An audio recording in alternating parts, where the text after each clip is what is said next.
साग आणि निलगिरी वनाला आग लागल्याचं समजताच वन विभागाचं पथक घटनास्थळी दाखल झालं. या पथकानं ब्लोअर मशीनसह आधुनिक यंत्रसामग्रीच्या माध्यमातून आग आटोक्यात आणण्यासाठी रात्रीच्या अंधारात सुमारे 3 तास प्रयत्न केले.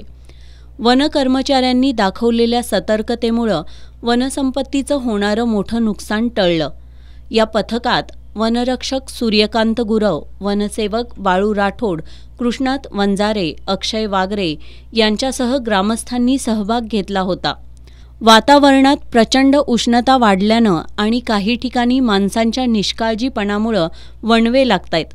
या वणव्यांमुळं होणारं वनसंपदेचं नुकसान टाळण्यासाठी वन परिसरातून विहार करताना वणव्याच्या घटना निदर्शनाला आल्या तर लोकांनी तात्काळ हॅलो फॉरेस्ट या 1926 या टोल फ्री क्रमांकावर तात्काळ संपर्क साधावा असं आवाहन वन विभागानं केलंय.